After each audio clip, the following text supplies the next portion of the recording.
Good evening and welcome to our evening session of JESPA bargaining with the district. Yes, he counted us. I'm Darcy Hassler, the bargaining chair. If we could go around and do introductions. Tiffany Beestrom, paraeducator at Sobeski and building rep. Vicky Flores, JESPA staff. Brandon Rood, manager, dispatch. Tanya Lopez, Director, Professional Learning. Mike Hins, Director, Fleet Services. Hi, Mark Strelo, Director of Custodial Services. Hey everyone, Amanda Perazio, Chief Human Resources Officer. Jen Christensen, Director of Labor Relations. Katie Jeter, Director of Resources for Food Service. Nikki Saunders, Health Tech. Sarah Smith, Preschool. Xander Kashub, Food Service Worker and President of JESPA. Excellent. Thank you, everyone. And I do just want to put it out there that I was ill yesterday, so if my voice suddenly goes away, I will add on to someone else stepping in for me. I hope that doesn't happen, but just wanted to put that out there. Agenda, we had that the district is countering articles and then caucus, and then we're bringing 4 new articles, and then caucus and questions, joint communication, agenda setting, and done. Just a slight amendment. We are not going to be able to return Article 2 this evening, but we have some questions about it that will help to inform. We're mostly done with it, but we have a question about the very last section, I believe, and so we will have to push that one. Excellent. We'll adjust agenda accordingly. Okay. Thank you. Which article would you like to start with? Which article? We're going to start with Article 3. Might as well go in order. All right. You might have to. I'm a little lost right now. I'm behind.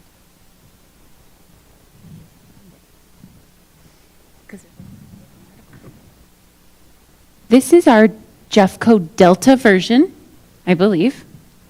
Jen is sharing it on the screen.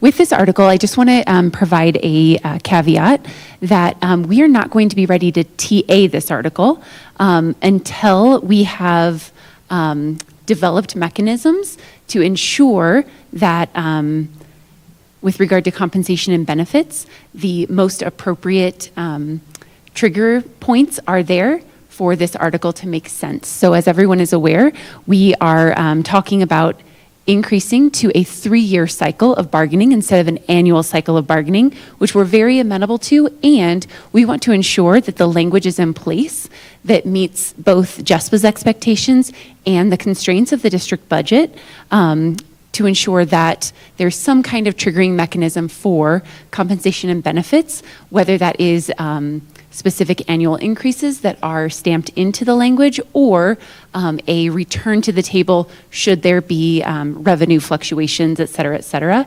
And so while we are very happy to continue talking about the really minor language left in this article, we do want to note that we also won't be ready to TA it until we have gotten through some other things to ensure that your needs are met and that our constraints are, somewhere accounted for. So with that, in this article, the most of everything that we have discussed, we agree to. We did change the word professional development to learning, or maybe Darcy changed that from professional development to professional learning after we had talked about that in the professional learning article. But down in 323 is where we were going kind of back and forth between issues, items, articles, and so we would like, to offer a friendly amendment of issues related to articles within the agreement. And then we took the word task force and made it 2 words instead of 1.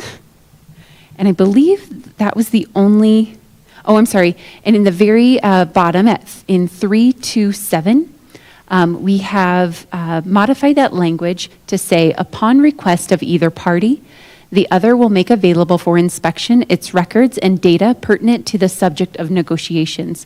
So this was really around the traditional bargaining model that you had suggested we put into language, and going back and forth with red line proposals and counter proposals, and then just ensuring that the data is shared with regard to anything within the agreement that might have data records related to it, financial implications. Oftentimes you will see that we have a number of employees in a certain group, and we have all of that data that we're always happy to share should either party, the other party, request it or need it.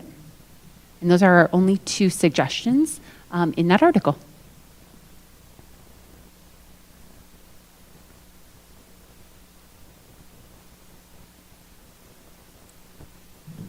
And if you're okay with it, we'll just go right on to Article 9. Okay. So Article 9 is the evaluation article, as everyone knows. And let me pull it up on my screen. Jen has it on the computer, or on the screen for everyone to view. Okay. So we have... So this is where we're struggling with, like, we agree to it because we think you proposed it. And so this whole first section, you had proposed moving to Article 14, I believe, and we're fine with that. We haven't made any adjustments to that recommendation. And so this article, because there are so many suggestions and shifts that have been moved around within the article, I'm going to go ahead and, unfortunately, read a lot of it. So in 9.1, our current proposal, and which is combined with your proposal, both parties acknowledge the need for annual evaluations and acknowledge the purpose of a performance evaluation is to help employees understand their strengths and weaknesses and to promote constructive dialogue with supervisors with the goal of fostering improvement and growth using training and coaching. Evaluations are intended to be constructive and supportive. The standard values-based rubric available on the HR program site will be used for ESP evaluations. As a side note, we are open to a collaborative redesign of that rubric, should your team ever be interested in that, just so you know. In 9-2, evaluation should, whenever possible, be a collaborative effort involving the joint assessment, reflection, and review of both the immediate supervisor and the administrator. Evaluations for school-based employees shall be delivered and discussed on or before. We shifted this to the employee's last day worked. Oftentimes, May 1st is a really challenging date for an administrator to attain, especially one in a school-based setting, because they're also expected to deliver licensed teacher evaluations on April 15th or May 15th.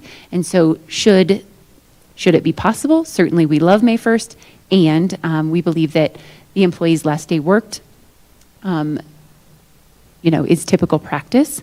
And no later than June 15th for central-based employees. A lot of central-based employees are year-round employees, so although we typically will follow school year cycles, we know that that would make sense for that group of employees as well. 9-3, the evaluation must be based on actual performance.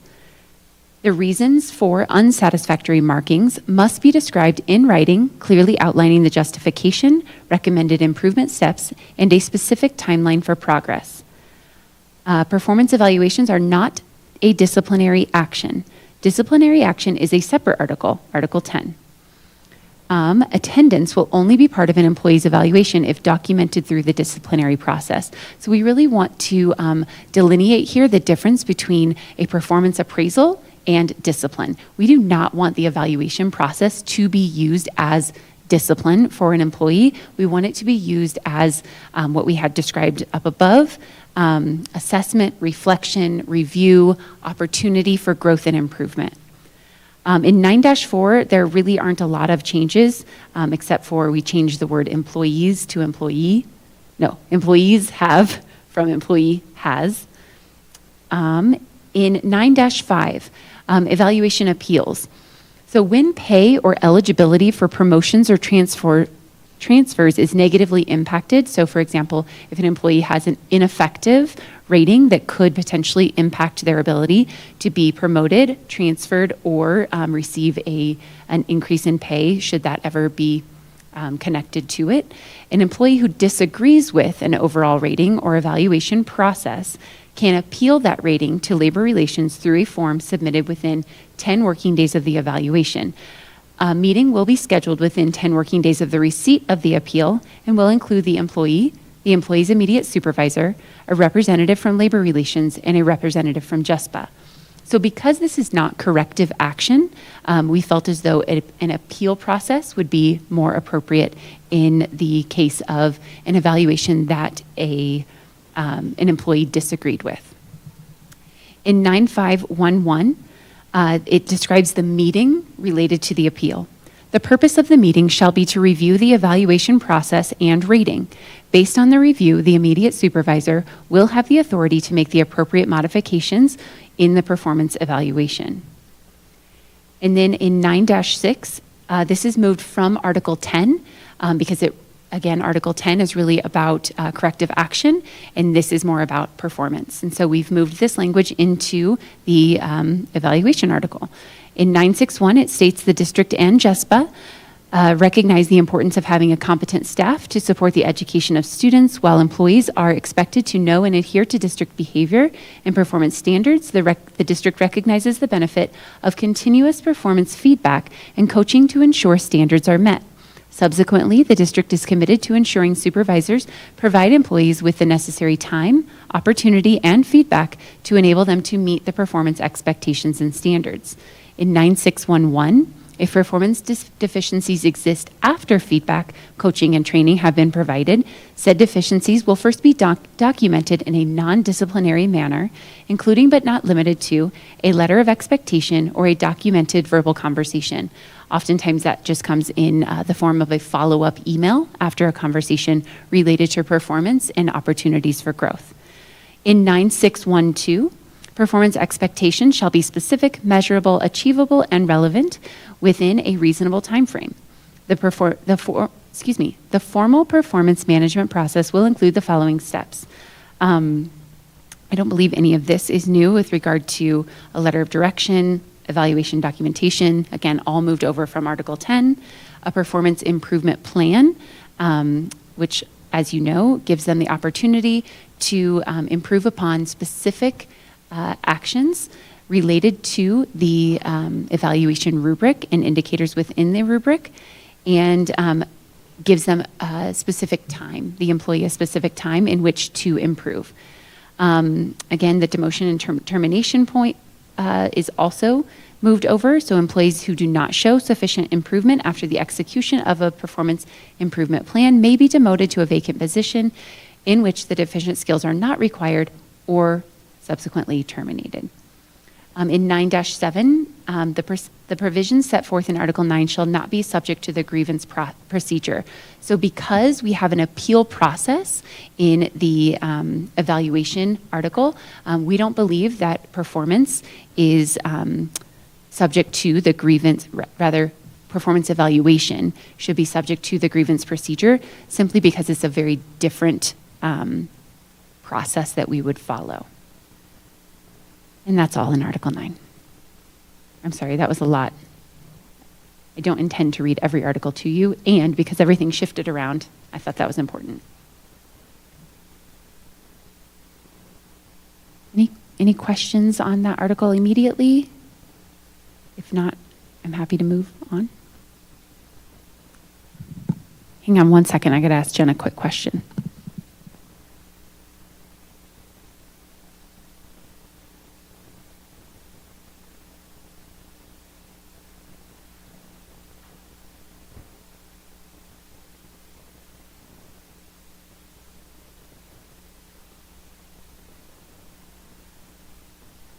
Sorry, we had a specific language change in this one. It was just changing a word in the respect article, and Jen didn't see that word change, and so I'm just asking her to fix it.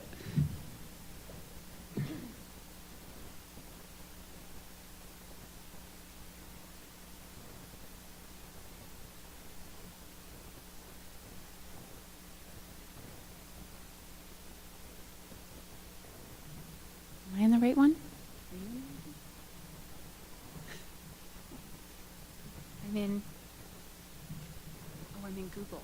That could be Jen put all of these in Word, as we have agreed to, and I'm using the Google version. So hopefully I'm reading the right. I'm just kidding. I'm sure it's right. Jen would have punched me, hopefully, if it wasn't right. Okay, good.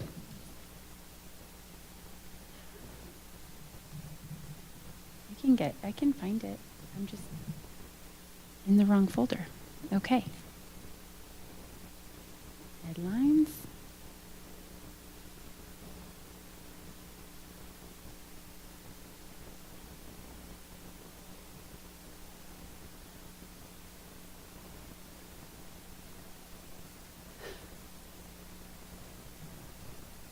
I'm still in the alpha version.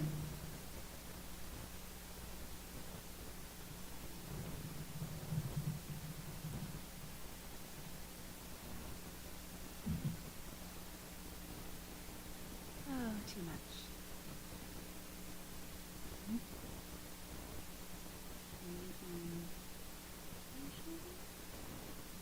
New article.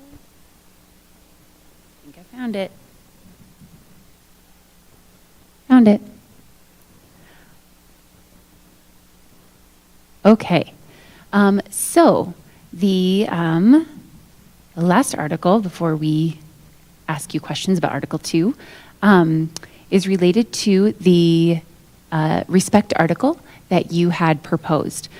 We would like to propose that this article, that we have a few modifications that we'd like to propose, but we'd also like to propose that the language of this article live in Article 10. So as you know, we have proposed a change in the name of Article 10 from corrective action to professional behavior and corrective action. And we felt as though what the statements that you had made in this suggestion really were about professional behavior. And so we'd like to offer the following amendments. Neither the supervisor nor the employee shall make adverse comments to or about the other in a manner that is unprofessional or inappropriate. As outlined in district policy, verbal abuse, threats, or harassment by any Jeffco employee shall not be tolerated. Any allegations of such conduct shall be reported to the appropriate supervisor immediately. In the second section of this was really around discipline and who is present in disciplinary conversations, which also relates to Article 10, since that's the corrective action article. Discipline and/or reprimands shall not be administered in the presence of other bargaining unit employees except in the following circumstances. We added one because of the unfortunate nuance of the unit. Unfortunately, there are some people who supervise other people within the bargaining unit. When the employee is supervised by another bargaining unit employee and they are required to be present, when an employee requests a witness or union representative, or when another employee is present for translation purposes with the permission of the individual receiving the discipline. And then we had an addition in there, but we, or maybe you had the addition and we struck it. All discipline shall be administered in a professional manner. We felt as though that was captured in the first paragraph of that new language. And so those are our suggestions for those three articles. And Darcy, we can either move on to a couple of questions that we had in Article 2, or we can move through the agenda.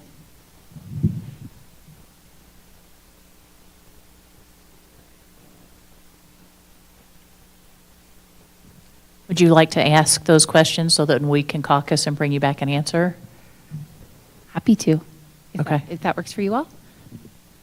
Can I just make a point just for people in the audience, could we please make the screen a little larger when we're presenting, just so people can see it? It's okay. Absolutely. Sorry about that. Let's see. Article 2. Do you want us to project Article 2 so people have a reference point? Would that be helpful? Vicki says yes. Could you project 2?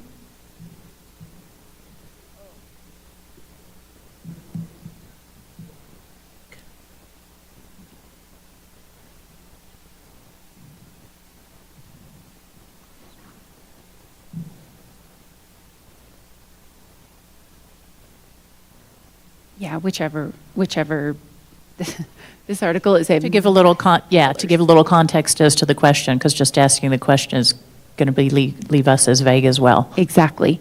One of the first questions we have, there was a bunch of language moved from, I think, Article 6 into this article, but I feel like that may have been language that you wanted to actually put in the staffing article. It all lived right above. It was all up here, and we think that you wanted to put that in the staffing article, but we weren't 100% sure. Yes, Jen is.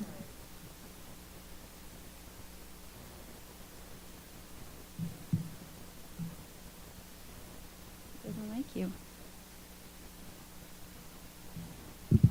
So that was the first question was, where does this belong again? Because it says move from Article 6 to 1.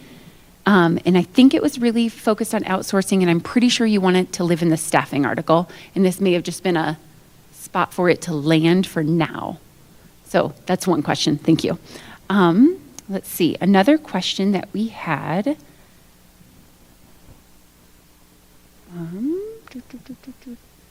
I'm scrolling.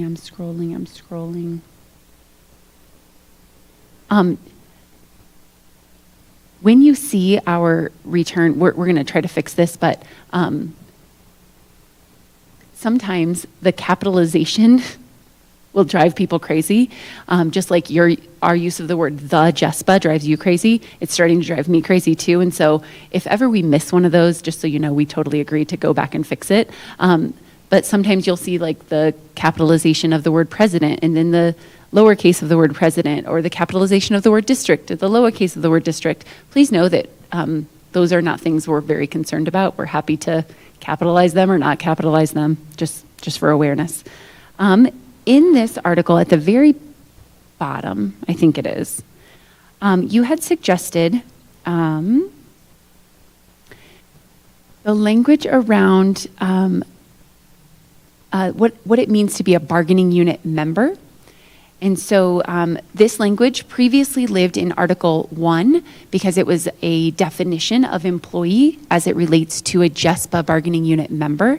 And so we had a couple of questions. First of all, we wondered, did you want to move that into Article 2? Or do you still want it to live in Article 1? Because it still lists 1-1 bargaining unit. And then currently there's a list of the different employee groups that live within JESPA, and we're just wondering, shifting that to hourly non-exempt employees, we're wondering, is there a certain group that you feel like is currently missing from the bargaining unit that you would want to ensure is incorporated? For reference, we aren't currently open to consideration for including substitute employees, but we are open to other hourly employee groups. For example, school age enrichment, we know might be an employee group that you have an interest in joining your bargaining unit. And so we certainly have, we're open to that, but we're just wondering, are there others that are hourly employees, that are ongoing employees, that are not included, that you wouldn't want us to forget should we provide any counter language to this?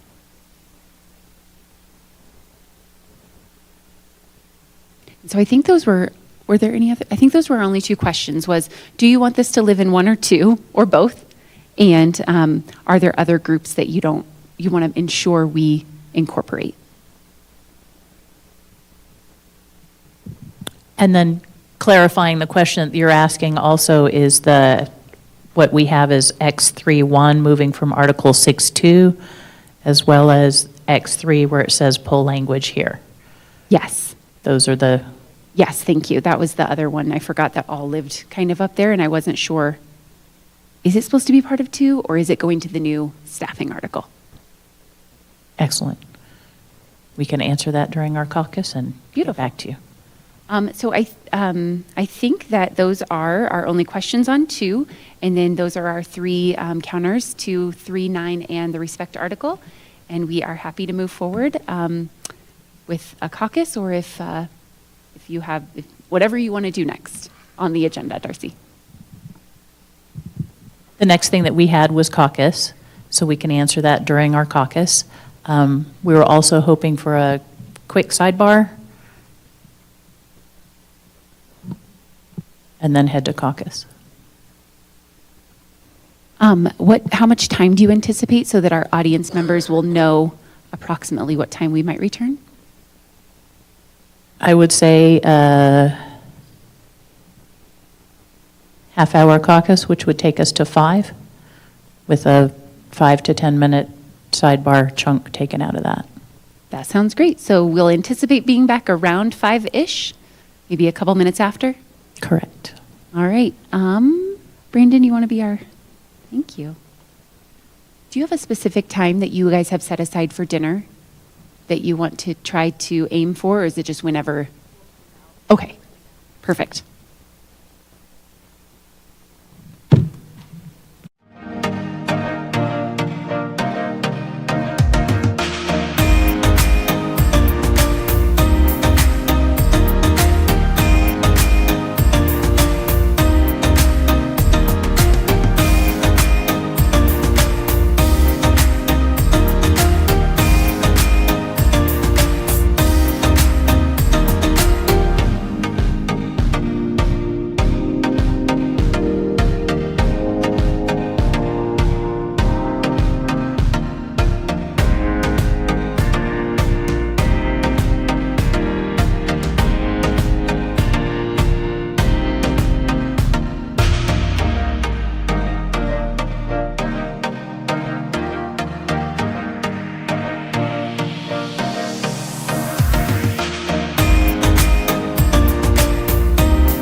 Excellent, thank you, welcome back.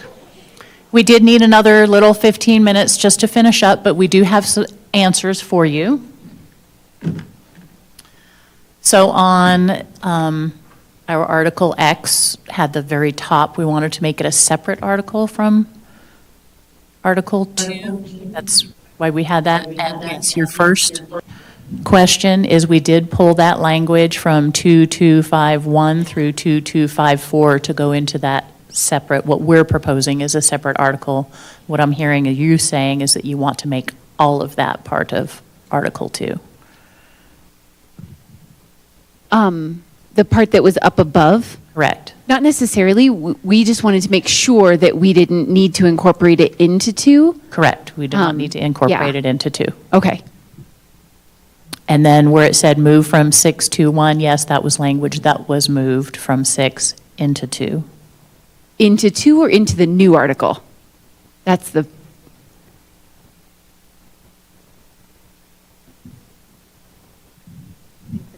Into the new. Okay. Sorry, I thought it was into 2. My that's mistake. okay. I feel like you had indicated that it was a placeholder, that you had just put all of that above 2 as a placeholder for when you created the new staffing article. We just wanted to make sure. That is not the new staffing article. Oh, it's a completely different article. It's a completely different article. Okay. Okay. And in terms of the 1.7, we're okay with leaving the definition in 1. It could be in both if you prefer. We removed the list specifically because we don't want to limit or exclude, as you pointed out, and we would like to have the substitute employees, but we also know that there are other ones that are hourly, which is why we changed the phraseology to hourly. There are some one-offs or randoms out there that we would also like to include, in addition to what you had also called out as the after-school SAE. So we're glad that you agreed to potentially the phrase hourly. But yes, we don't want to list anyone. Is there anyone missing? We know there are a few out there, which is why we didn't want to list. Okay. Thank you.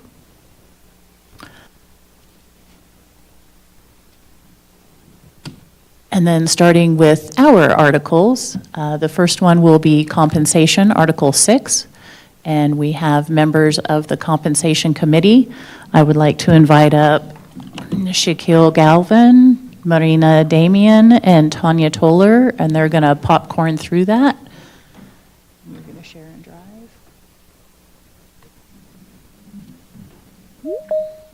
Jack.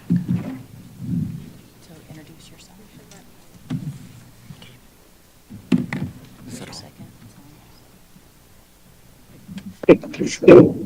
Okay, I'm Shaquille Galvan, a paraprofessional. I'm here representing the Compensation and Bargaining Committee. I'd like to honor some of our members who are here. Tanya Toller, Ed Huff, FM, Astrid Sanchez, another FM, and Lori is a health tech who is also here.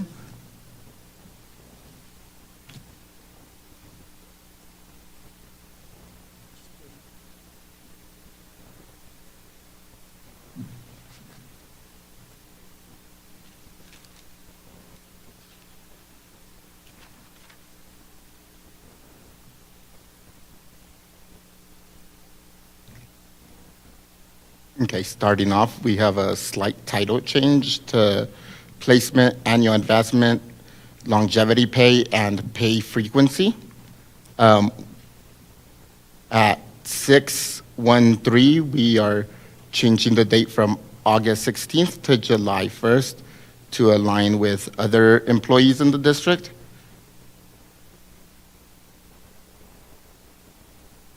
We are adding steps 9, 10, and 11 to the wage schedule to fill in the gap that is currently there, and striking 617.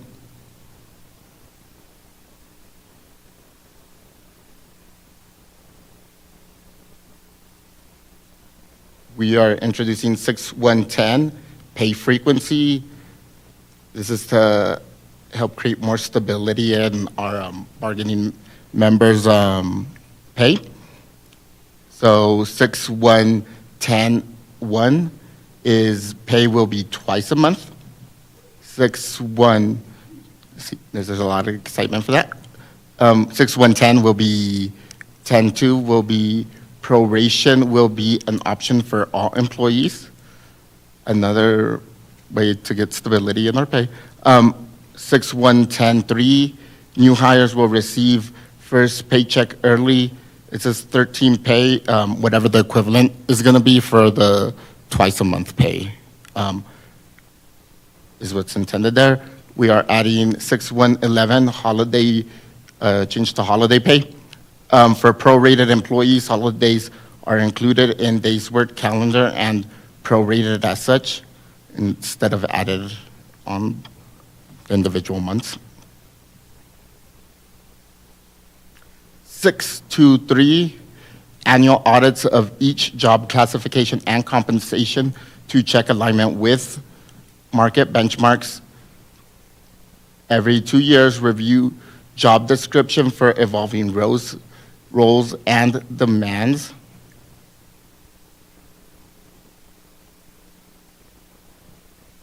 In premium pay, we're making a change from $16.50 to $17.33 as an adjustment with the cost of living and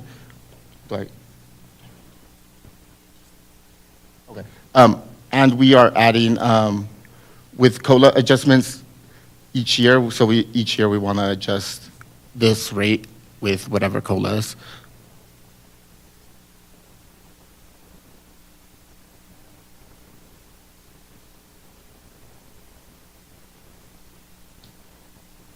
Okay, I'm gonna hand it off to Marina. She is gonna present Article 6-7.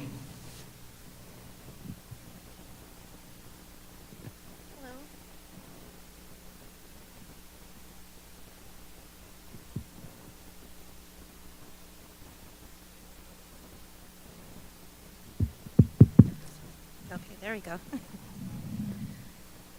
So I'm Marina Damian. I'm the principal secretary at Fremont Elementary. And I've been working with my fellow coworkers in the bilingual committee and who I'd like to stand when they hear their names. Damaris Reyes Torres, principal secretary. Christine Talley, para-pro. Laura Bruinger, para-pro. Shaq Galvan, para-pro. Veronica Rubio Vasquez, para-pro. And Chalet Garcia, health tech. We are very proud of what we've accomplished so far, and we've worked hard to write this new proposal. So Article 6-7, bilingual pay.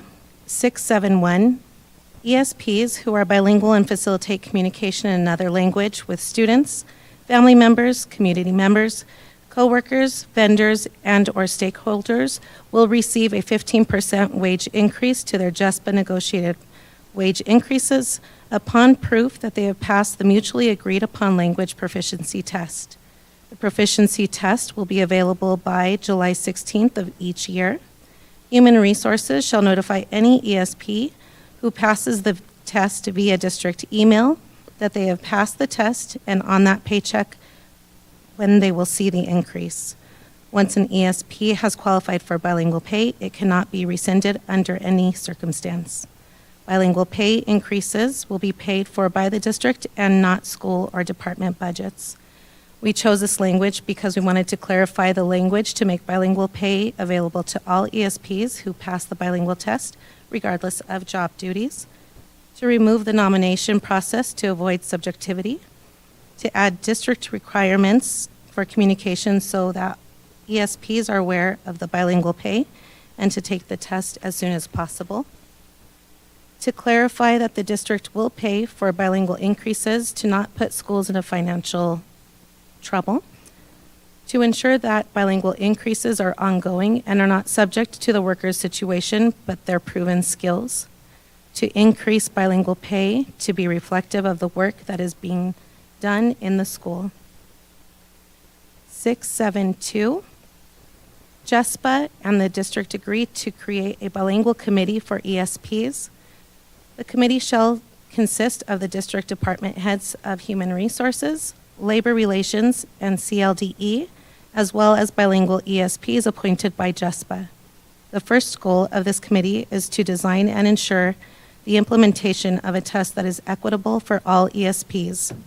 Other goals include ensuring that the bilingual pay is received in a timely manner, reviewing district communications to stakeholders about bilingual pay, and discussing ESP feedback on the process. JESPA's recommendations to the test are binding. We just want to make the test equitable and to value ESP's input in the process. 673, the test shall be one oral test that also reflects the spoken language of local stakeholders. The test shall consist only of scenarios that reflect school-based experiences relevant to ESPs taking the test. Any ESP can take the bilingual test at any time. The test will be available to all ESPs on the Jeffco Public Schools website. How to access the test will be communicated to current ESPs and new hires. And we just want to make this test equitable and relevant to the skills being tested for. 674, ESPs who have not passed the test but are still being called upon to communicate during their workday will have the opportunity to appeal. And we want to make sure that ESPs are being valued for their work.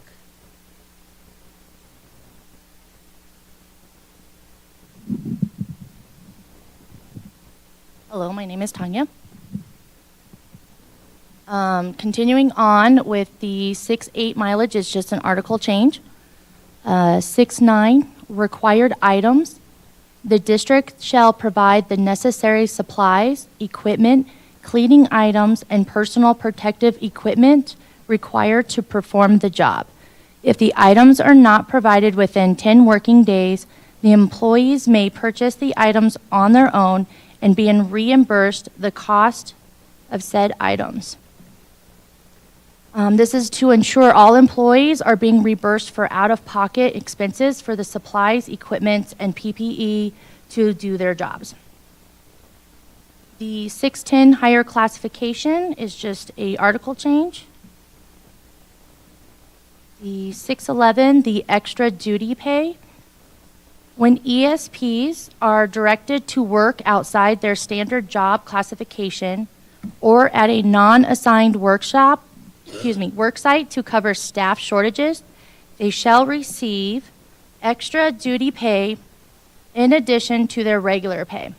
This acknowledges the additional responsibilities and contributions of the ESPs in these circumstances. Extra duty shall be compensated at 20% of the daily base guest teacher pay for each clock hour of coverage. 610 has been changed to 612 for during cancellating work days. It's just an article change. Scrolling all the way down to now 615 with the uniforms and protective clothing, down to the 6-15-2. The district will provide $40,000 annually to custodial staff for purposes. Which one? Oh, $45,000 annually to custodial staff for purposes of purchasing protective clothing and personal protective equipment. Winter protective items shall be provided by September 30th, which moves that up to the date of right before the winter changes or the weather changes instead of waiting till October to do that. And then down to 616, the early childhood education pre-K wage schedule, which will be worked into the JESPA wage schedule, and we can come back to that one. 617 steps, if eligible, are guaranteed each year. Cost of living adjustment, the COLA, for 2025-2026 shall be 5%, or consumer price index, the CPI, whichever is highest. Then COLA for the 2026-2027 shall be 4%, or CPI, whichever is highest. And then COLA for the 2027 to the 2028 shall be 3% or CPI, and whichever is highest. And then are we moving on to the preschool wage schedule, please?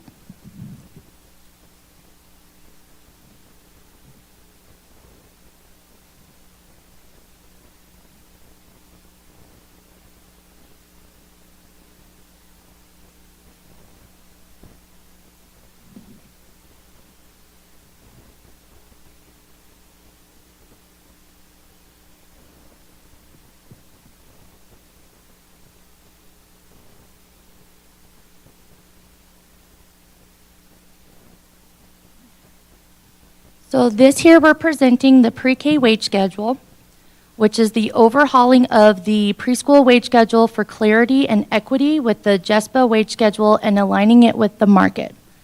This here is just condensing it down from the 8 pages that we went through to make it a little bit easier and simpler to look at. We inserted in adding, it's called a level 0. This would be for an ECIS, which would be the Early Childhood Instructional Support people. This is someone coming in brand new with no qualifications or trainings, or if a pre-K staff support person comes in to cover lunches, breaks, or for the planning period.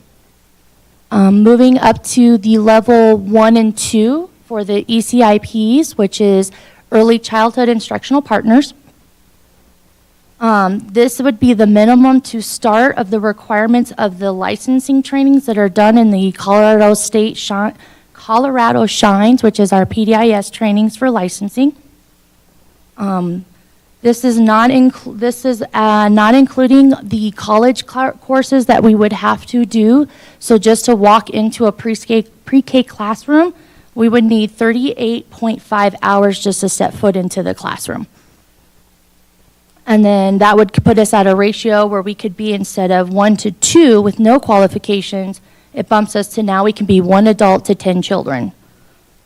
When adding in up to the level 3 with the ECIPs and ECIs, which is our early childhood instructors, this would include the qualifications of the early childhood college classes of the 101 and 103, which is required to be done within the year, which would put at 288 hours for the college course, which then bumps us up in 1 year of 326.5 hours in just 1 year to walk into a preschool classroom.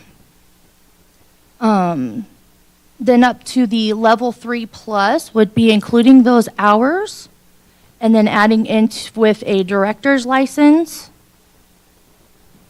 And then the rest is as the follows in our contract with the level 5 with the associates plus 20 hours, the level 6 with bachelor's, level 7 with bachelor's plus 20 hours of casework, and level 8 with bachelor's.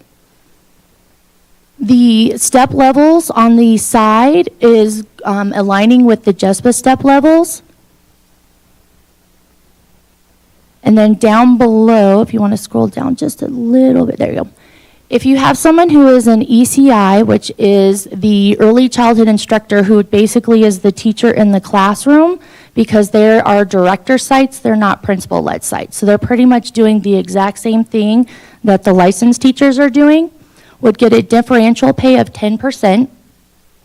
If you have someone who is holding a current director's license, which would be someone coming probably from a private entity, because with the public schools, we're going to the principal-based model, but they would still get a 20% differential due to coming in with holding a director's license. So on top of all of this, yearly we are required to have a minimum of 15 hours of just licensing trainings. This is not including the 3-hour vector trainings we have to do yearly, or professional development, or anything in early learning or curriculum trainings. Just licensing in school alone is 18 hours minimum a year. Adding all the others of the PD, early learning, or curriculum training would add up to at least 25 to 30 hours each year just to be part of the early childhood. Early childhood classes could not be opened without 2 adults within the classroom, which is per our licensing. So you have to have a lead and an assistant or 2 people to be within the classroom. Thank you.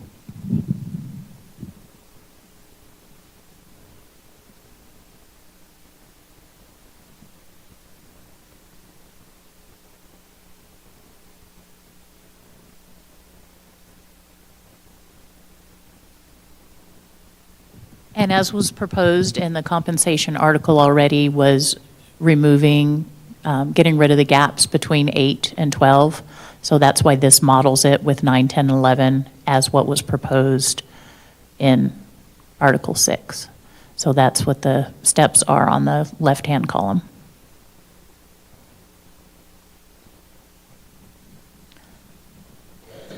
And this is evenly spread out. The top corner, A1, says that it's 3%. There's a 3% increase horizontally as well as vertically. So that initial number populates everything with even amounts each way you go, across to levels or down to steps. And the 5% shown in A2 is, again, reflecting what the JESPA Article 6 said was a cost of living for this year for 5%. In case you had any questions on that. Actually, that was really helpful. I would have asked those 2 questions.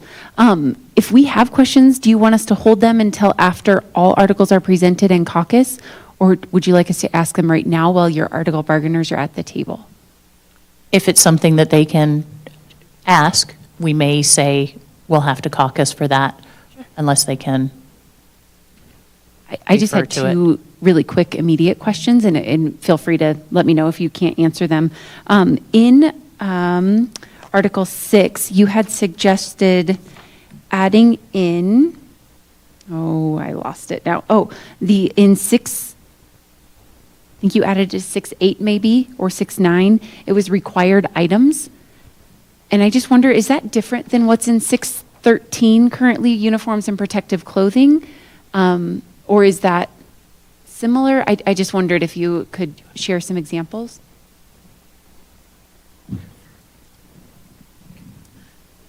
It is more than just the protective equipment. And does it apply to? Because it talks about cleaning items, and that's not protective gear or. I'm trying to figure out, like, who does it apply to? Because when I think about custodial services, right, they have a different mechanism to ensure that their custodians have the appropriate cleaning supplies. But is it preschool? Is it literally like Clorox wipes for people who are cleaning off tables for like student groups, or? It can be all encompassing. Okay. We've had instances where bus drivers have had to use their own cleaning equipment to clean buses, food service workers using their own equipment in kitchens. It just happens all over the district, custodians having to use their own equipment because their budget doesn't allow them to purchase enough. So Okay. that's why we're calling it out. That's helpful. I just feel like maybe we might need a little bit more detail in there. Or maybe it can be general. I don't know, just a thought. And then I had a question about the extra duty pay. I think it was in 6-11. I was just wondering if you could provide some examples as to what that might look like. Similar to what you just described. Could you provide some examples on? So quickly on the non-assigned work site to cover staff shortage, I know that happens in custodial. People get pulled from one location to another location, and yet even with a modified cleaning schedule are still expected to have a level of cleanliness, right? And then it's pulled here, and then that short-staffed, and that short-staffed, and it just dominoes around. Working outside their standard job classification, there are para-eds who are acting as teachers. There are para-pros acting as para-eds. There's a number. Thank you.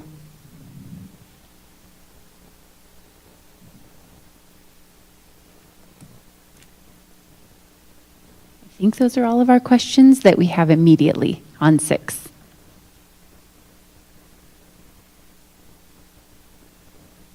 All right, fantastic. Thank you, compensation team. Moving on to our custodial article, I would like to invite Astrid Sanchez to come up and join us.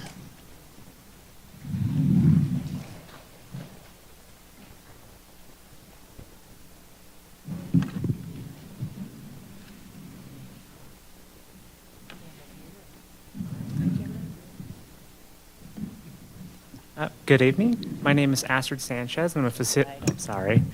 Good evening. My name is Astrid Sanchez, facility manager at Bergen Elementary School. Before I begin, I would like to acknowledge that we had countless facility managers and custodians from all across the district help us on this article, and I'd like to thank them for their countless hours of work. This new article, Article 1Z, Custodial, 1Z-1, ESPs working for custodial services are required to work in potentially dangerous and physically demanding conditions. Employees shall earn an additional $17.33 with COLA adjustment each year. Hazard pay per hour for working in the following conditions. 1, schools are delayed for late start. 2, schools are closed due to weather. 3, snow removal is required and the feels-like temperatures are below 16 degrees Fahrenheit. Or 4, schools are temporarily closed due to a public health emergency. 1Z2, facility manager job descriptions and corresponding pay grades must include factors in a formula to include building size, student enrollment compared to capacity, amount of building usage by the public, and extracurricular activities, age of building and its conditions, type of outdoor space, amount of outdoor space and conditions. These factors shall be no less than 1 and shall be determined at negotiations and reviewed annually by the collaborative working group. 1Z3, facilities budgets shall be increased by the same factors of property size and student enrollment as compared to capacity to cover required supplies, equipment, and personal protective equipment at each location. 1Z4, staffing for custodians working the day shift shall be increased by the same factor of student enrollment as compared to capacity. These factors shall be no less than 1 and shall be determined at negotiations and reviewed annually by the collaborative working group. 1Z5, staffing for custodians working the night shift shall be increased by the same factor of student enrollment as compared to capacity and a factor representing the amount of building usage by the public and extracurricular activities. These factors shall be no less than 1 and shall be determined at negotiations and reviewed annually by the collaborative working group. And 1Z6, if the work location does not have the hand tools, they shall be provided by the district at no cost to the location. These tools should be commercial grade and quality. These include, but are not limited to, wrench set standard and metric, and 2 adjustable wrenches, screwdriver sets slotted and Phillips, Allen wrench sets standard and metric, socket wrenches with sockets standard and metric, hammer, pliers, needle nose pliers, vice grips, channel locks, wire strippers, ladders, hand trucks, dollies, step ladders, furniture sliders, putty knives, box cutters, tape measures, hacksaws, 2 saws, shovels, spades, cordless power drills and bits, and yard and gardening tools, etc.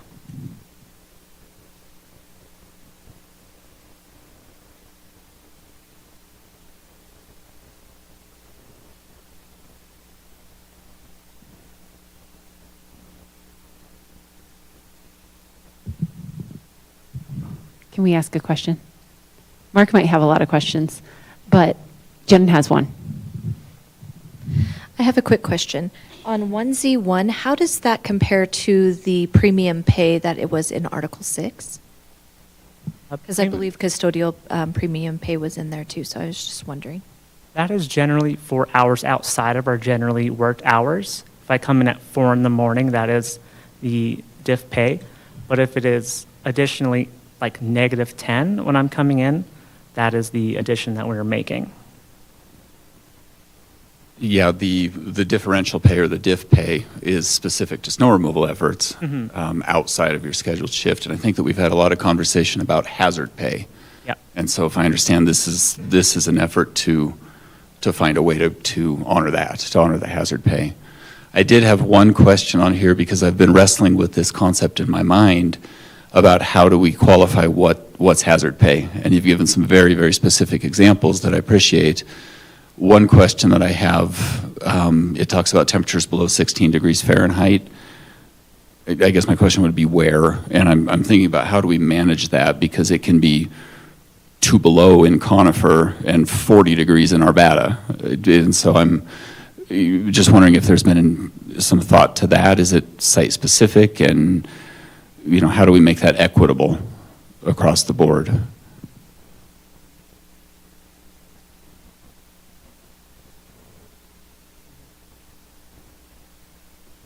That would be site-specific. As you said, Conifer versus Littleton, extremely different, completely different climates. Okay. And I had, let's see, what else did I have?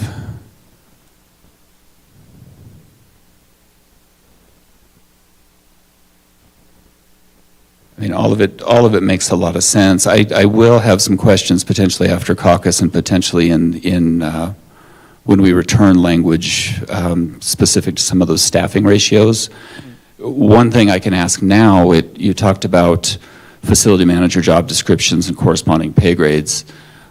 I think I would agree with that, because we do have very specific square footage requirements for facility manager by level that aren't necessarily reflected in the job description. And so I think that that's something that we can address. In terms of anchoring to student load versus building capacity, can you explain a little bit more what that looks like? Because I've played with some models that look at building capacity and how many students are in that building and a percentage thereof, and a lot of different models. But what does that look like in your mind, and what do we do in the instance that student count drops? Because that's honestly the struggle that I've ran into, because I've run these scenarios across the district in all buildings, and I see that some schools receive more staffing and some schools receive less staffing, and in some cases it resulted in it wasn't adequate staffing, when we threw student load into the equation. So I'm just curious if that was a thought about student load fluctuating.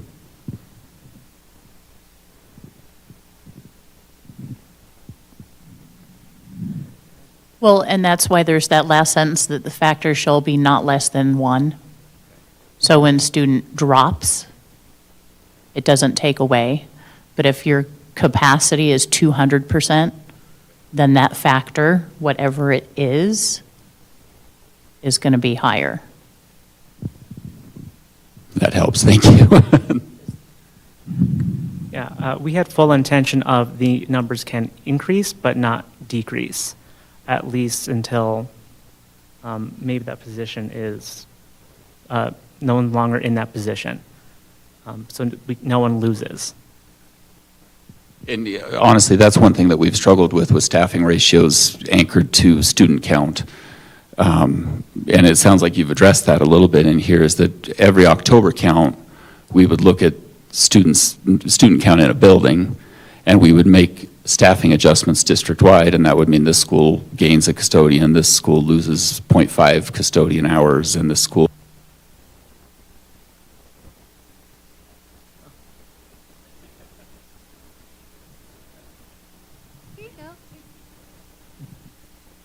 It's on. Are you sure? Okay. It sounds like it's on. Nice.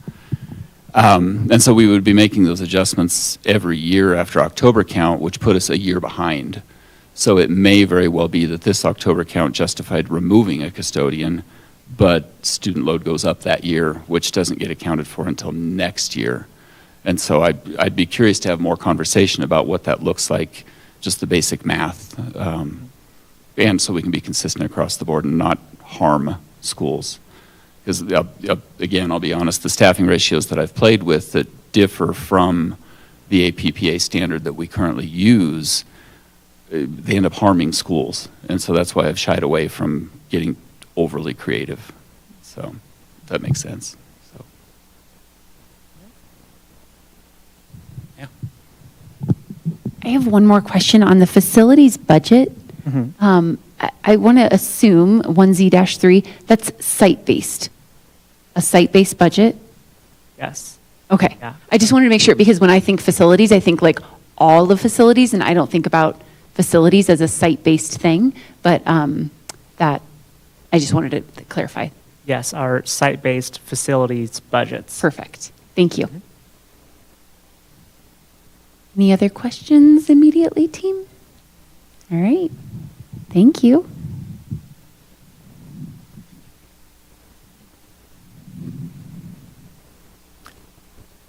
All right, our next article is a new staffing article.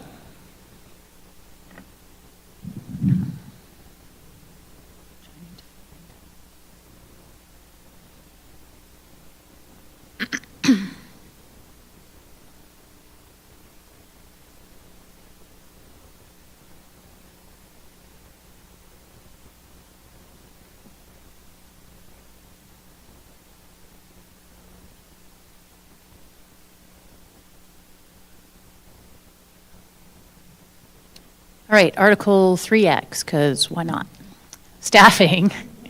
Minimum staffing levels. The district agrees to establish and adhere to minimum staffing levels for each classification within the bargaining unit. These levels will be based on a ratio of ESPs to students or other operational metrics appropriate to the specific job functions to ensure effective support for educational process. Again, right, why are we all here? The best interest of students. We want to be in the best interest of students. Establishment of ratios. Specific ratios or metrics shall be determined through joint consultation between the district and JESPA, taking into consideration the needs of the students, the requirements of the educational programs, and the best practices in educational support services. The staffing ratios shall exist in Appendix F, because I thought we had an E somewhere, which is why we threw in F. We can dig into the weeds, we just wanted overview. Annual review and adjustment. These ratios or metrics of staffing levels shall be reviewed annually and adjusted as necessary based on changes in student enrollment, program requirements, and other relevant factors. Minimum days and hours guarantee. To provide ESPs with job stability and predictability, the district guarantees a minimum workday calendar and minimum number of work hours per week for all bargaining unit members. We'd like to avoid the 1 hour employees that just, okay. School year calendar employees. All school year calendar ESP positions will align with the teacher calendar, incorporating essential training and planning time to enhance job performance and student support. All ESPs shall be offered a position with a minimum of 30 hours per week guaranteed. And if employee chooses a job share option with other available employee, then the 30-hour work week can be waived. The current percentage of each classification shall remain full-time employees year after year. 4, addressing staffing shortages. In the event of staffing shortages that fall below the minimum levels established in Section 2, the district shall, 411, immediately notify JESPA of the shortage and the anticipated duration. 412, engage in discussions with JESPA to develop permanent long-term solutions to prevent future shortages. Implement temporary measures to address the shortage, which may include offering additional hours to current part-time ESPs or overtime pay or extra duty pay for full-time ESPs, hiring temporary staff or other measures agreed upon with JESPA. 413, In cases where workload is too high, based on the minimum staffing levels, an employee may notify the supervisor that safe staffing is no longer in place. If no action is taken, the employee will notify JESPA of lack of safe staffing. If JESPA determines a job is being staffed below the minimum levels of staff, the job is being staffed below the minimum levels established in Section 2, the association can request a formal workload audit of the position. 414, offer extra duty pay to affected employees. 42, when there are vacancies at work sites, the unspent funds will be distributed evenly to the employees working to cover those vacancies. If positions are if positions are contracted, they will be considered vacancies and must remain posted. Compliance monitoring. The collaborative working group will monitor compliance with this article, address any disputes regarding its interpretation or application, and make recommendations for adjustments to staffing levels and hours as needed. We kind of talked about staffing a little bit and the factors. Something else I'm just going to throw out there, I threw out this last year. The recommendations in the school resource guide, which used to be SPB, and I'm just going to point out parapros because that's my lens, is 11 hours per 200 students. If you look at the actuals last year as well as this year, the actuals of what all the principals are choosing, it is more than twice that. That recommendation covers recess and lunch supervision only. Every principal in the district has more than that. That is the need for the students.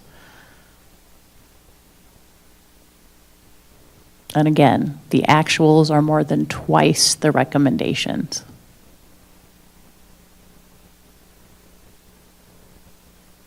But it's not just parapros.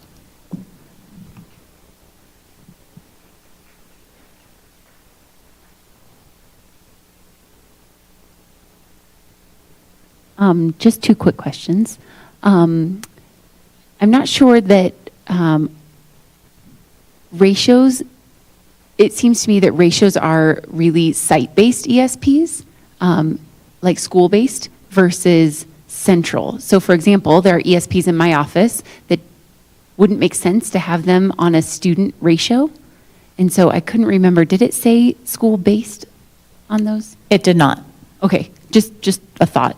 And then down below where it was the vacancies, the 4.3, 4.2, it's when there are vacancies at work sites, unspent funds will be distributed. But then the next sentence says, if there are contractors in those positions, they will be considered vacancies.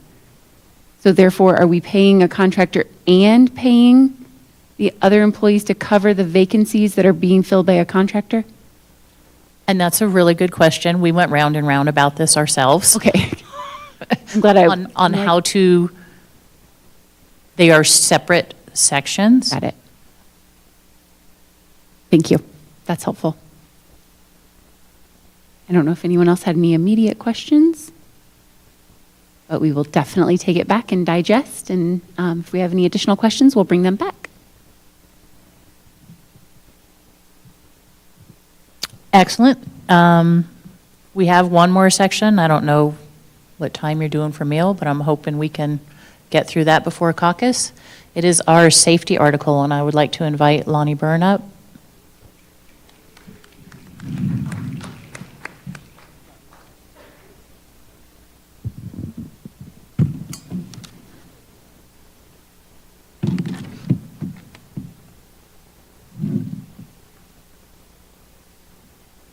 Hi, I am Lonnie Byrne.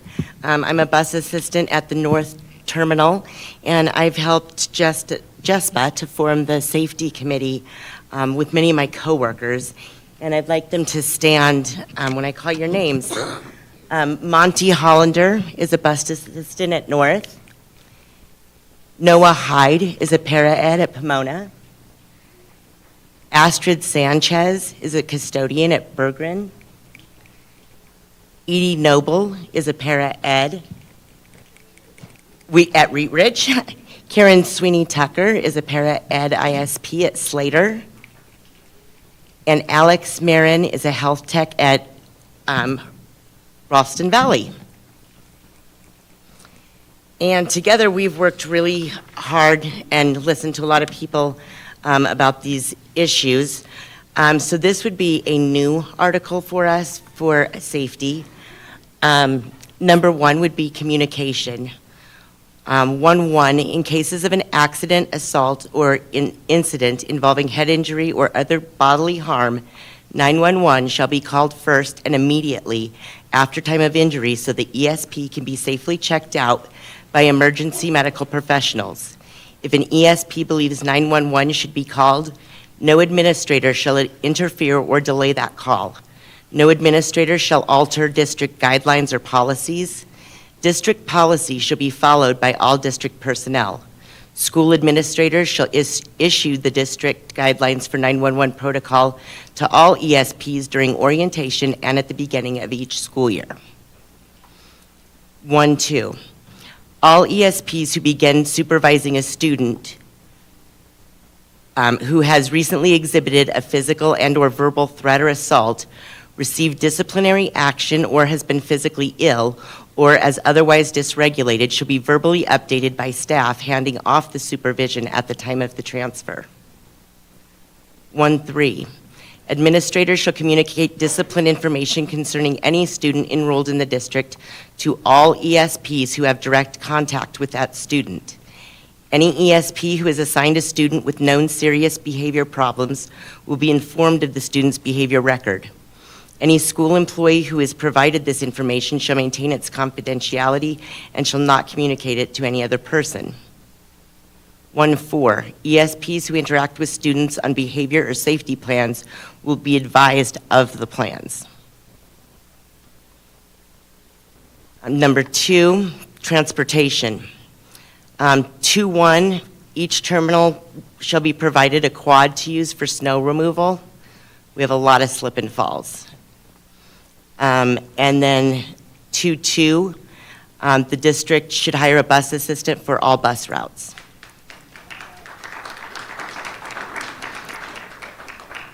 Number 3, emergencies. 3.1, all ESPs should be notified when a bomb threat is made at their work site. All ESPs should be notified as soon as an emergency situation has been resolved. Notice of emergency threats or weather events shall be communicated to all affected ESPs. Training, 4.1. All ESPs, regardless of hire date, shall receive standard response protocol training that is site-specific and location-specific, i.e. during lunch and recess, including bus drivers and assistants when applicable. Bus drivers will be notified when a lockdown, secure hold situation is occurring on their route. Bus drivers will be given specific instructions on where to go and what to do regarding lockdown, secure hold at time of notification. A protocol for bus drivers should be created and distributed to all drivers, detailing what to do and where to take shelter during an extreme weather event like tornadoes or wildfires. 4.2, all ESPs should be offered paid CPR first aid training upon their request at any point without first needing supervisor approval. All ESP staff who work with students at the risk of crisis will be offered full-length CPI training without needing prior approval. All ESP staff should be offered paid verbal de-escalation training upon employees' request without first needing supervisor approval. And 4.3, before the first student contact day, ESPs will be provided with training on the prevention, intervention, and disciplinary processes from the District Prevention and Intervention Manual. Number 5 is security. 5.1, only trained security staff shall ever be called to investigate suspicious activities, items, and persons on premises. All other ESPs shall not be penalized for refusing to put their lives at risk, even after supervisor direction. 5.2, all district radios used to contact district security will work inside the buildings. 5.3, additional patrol for mountain schools to ensure safe response times. 5.4, all schools shall have security camera coverage at all public entrances to the building. 5.5, all facility managers and head custodians shall have camera access before and after school hours to ensure the building and staff are safe at all times. And 6 is site-specific. 6.1, the district shall provide adequate funding for sensory and social emotional materials for every school that provides services for students with sensory needs. All schools shall provide necessary space and staffing dedicated to student sensory social emotional needs. 6.2, an ISP shall work with no more than one student at a time when that student has a mandated ISP. 6.3, when coverage does not allow 2 staff members to be present while toileting a student, school administration shall provide immediate assistance to ESPs to ensure 2 staff members are present during bathroom changing, protecting both students and staff from potential abuse situations. And 6.4, the district will ensure clean drinking water in all existing water fountains that test for no more than 5 ppb of lead, the current EPA standard. The district shall test all drinking water for lead in every district property where ESPs work. The results of these tests shall be publicly posted on the district's website. The district shall present a detailed plan for replacing all unsafe water sources.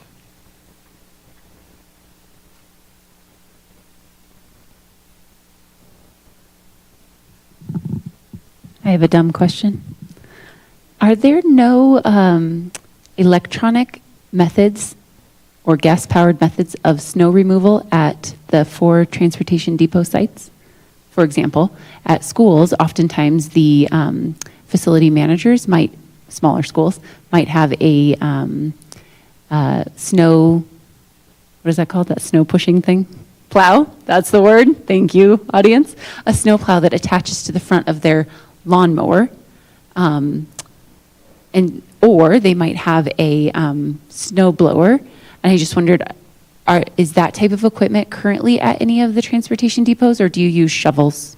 No, we use shovels. The bus drivers have to shovel their own around their buses, and we have like sand pretty much that we can throw out there, but we have a lot of slip and falls every year. Okay, thank you, that's helpful. Mm-hmm. That was my only dumb question so far. Wasn't dumb. Did anybody have any immediate questions come up? Brandon has a question.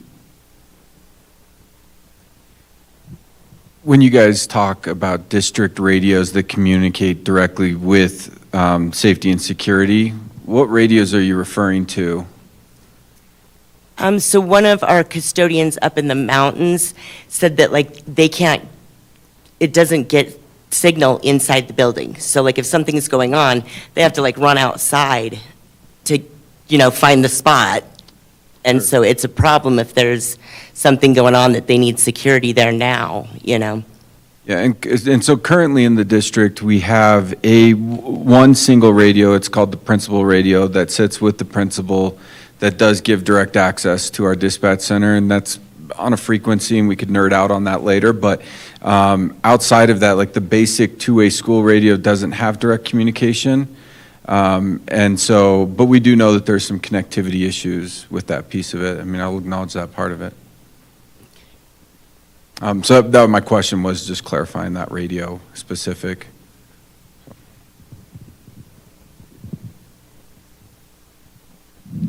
And I think it's in there that the radios used to contact security, so not all radios used to contact security need to work.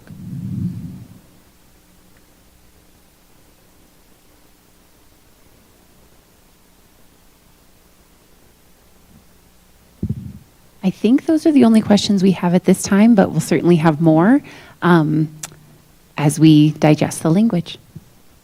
Thank you so much for joining us.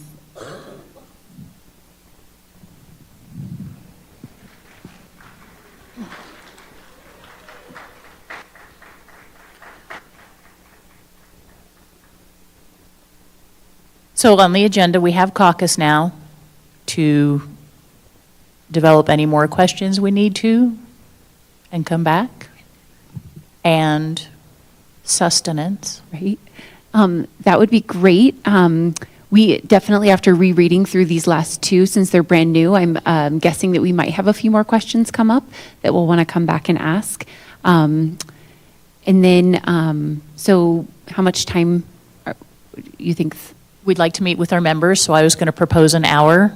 Okay. Considering then all we have to do is the joint communication, the agenda, and any follow-up questions, which I believe we can do in 45 minutes, if that's amenable to you all to take an hour.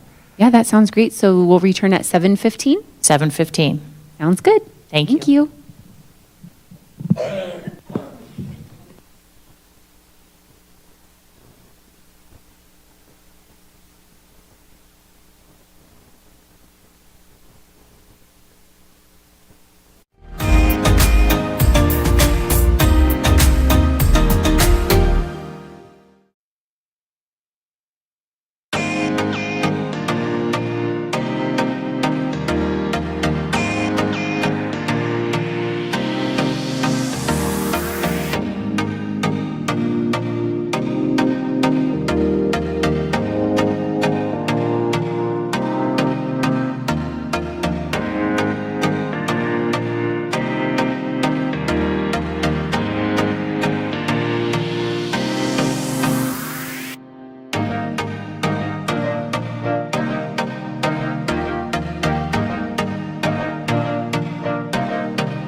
And we are back from caucus. Thank you, everyone. Back to any potential questions that you have. It was a lot. We really Understandably. we wanted to say how much we appreciated you and all of your article bargainers and subject matter experts taking so much time and thoughtful consideration into the language you provided.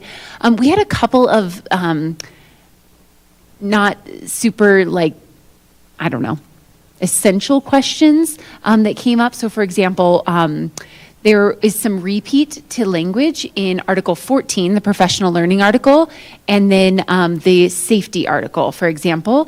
And we just wondered if you have a preference on where the language lives, if it is a repeat. And you don't necessarily have to answer that. Sometimes it can be a repeat, I think.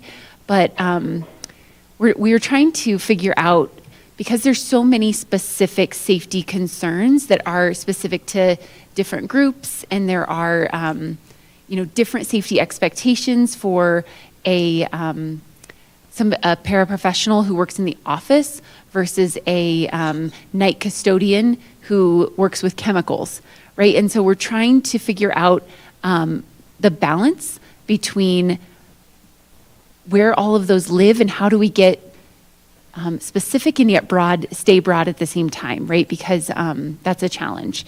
But all of that said, one of the questions we really had was, is there a preference on where the professional learning piece lives versus like safety versus, this was around like the CPR training and the CPI training, de-escalation training. I don't know if you can answer that. Because it was safety-based, right? We wanted to put that in there to address that, knowing that we had already brought it up in the professional learning, saying for all student-facing ESPs. Got it. Okay. So I can see where that might be a differentiator. Student-facing versus, like any ESP might have a desire to take this type of training, CPR training, that kind of thing. Correct. Okay. I felt like there was one more question that Tanya had brought up, and then I forgot what it was. But, that's what redlining is. Sure, yeah, Come of back, course. Tell us why. Sure. Of course. So that was one of my questions. The other question was around the 30-hour minimum per week for employees, and just wondering what that means for you, how it might impact members of your bargaining unit who may just want to work in the kitchen for a couple of hours, and then some of your reasoning behind it. So just wanted to get a little bit more information about the 30 hours, why, how that's impacting people, what are people saying? So consistency, and we've heard from a lot of members that they want to be medical benefits eligible. So that was the main driver, knowing that there are cases, like you were just saying, possibly maybe a kitchen person or something that didn't want to work what the district calls full-time, but we wanted to start there.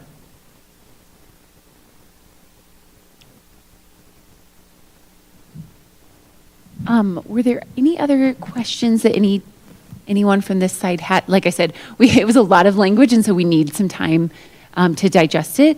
And I have a feeling we'll probably have a lot more questions for you once we've had time to really comb through all of the language. Thank you for sending them to us via email. I know that our team's upload has been quite a challenge, and so we really appreciate that as well. Go ahead, Vicki. Just wanted to speak a little bit more. Okay. There you go. All right. A lot of the issues that we faced with understaffing, overtime, and then contracting jobs out, we've looked at some of the jobs posted and talked to members about not being able to achieve full-time work. And so we're trying to prioritize also, with your question, prioritize making sure we're not inadvertently creating a staffing crisis by not offering jobs that people want. So I think when Trevor was here on our team, he had talked about the districts that offer 40-hour routes and how those are full. And if you're offering 30 or less at certain jobs, we've seen a lot of postings that are up for a very long time that are for 2 or 3 hour paras that seem to never get filled. I don't know if those are still up, but we've noticed them over time. So it looks to us like they're not being filled, just even looking at the job board.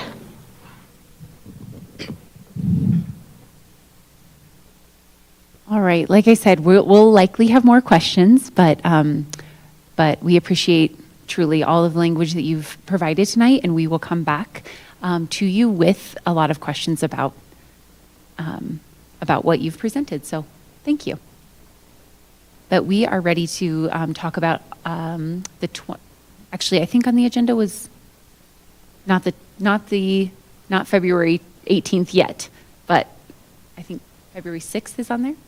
Right, so February 6th is a joint negotiation with JCEA to talk benefit language. And we just wanted to make sure that everyone knew that, to come back here in 2 days in the evening. I believe it's 4:30? 4:30 to 9. One of 2 sessions set aside for benefits. So just wanted to put that out there. Thank you. So then moving on to the 18th.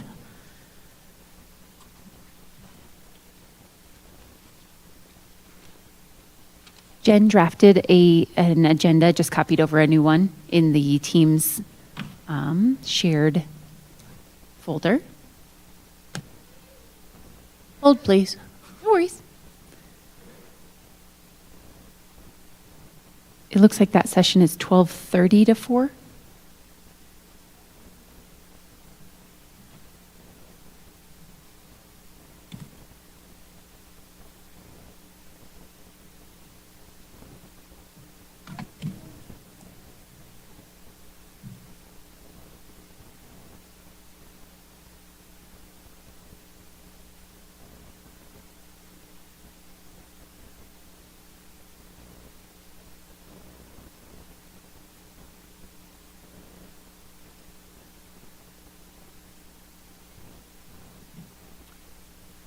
All right, so welcome and introductions, like normal. We are going to review everything that you sent us and prioritize then what we are going to bring back. So we will email you that this week. So let's just say we'll redline 3 articles. That's what we've been doing before. Not Article 3, 3 articles.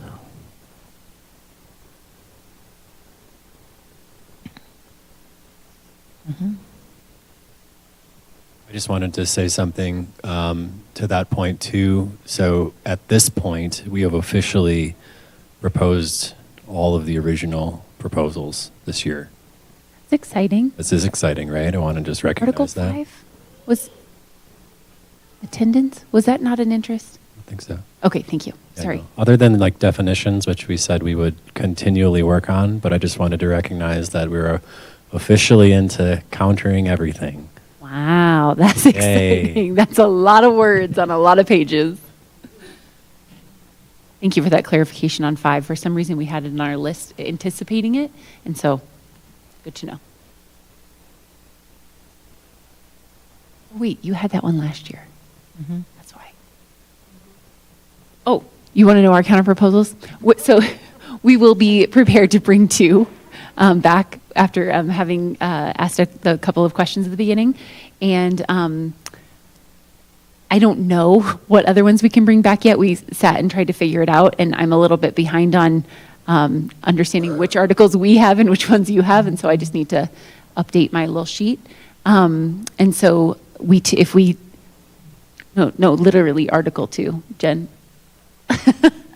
So if I could email you also and let you know any other articles that we're able to bring back, that would be helpful. Article 2 plus. Sounds reasonable.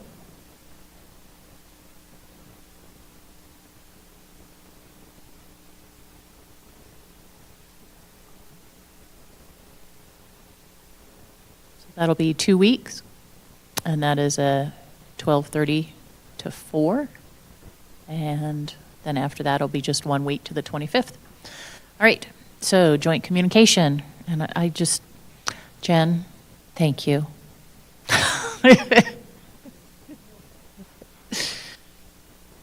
It's a nice time saver to just copy and paste.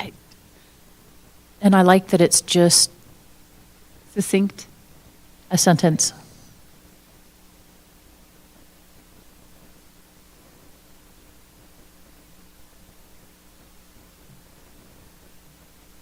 So for those of you who are driving who may not be able to read this, it says February 4th, Tuesday, February 4th, the district and the JESPA bargaining teams met from 4 to 8. After introductions, JEFCO shared counterproposals for Articles 3, 9, and the Respect article. JESPA shared proposed language for a new custodial, safety, staffing article, as well as compensation proposal. So Article 6, please.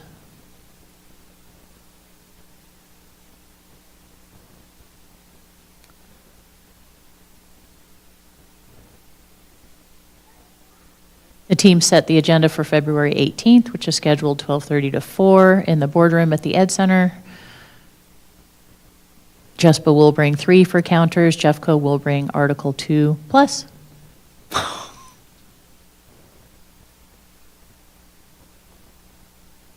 Any further business items? Comments? Seeing none. I propose we end the session at 7:30. Those in favor? Aye. Any opposed? Thank you. And thank you to everyone Thank who came and presented this evening. We appreciate you being here and spending time with us tonight. Ready when you are, Brandon. Good night.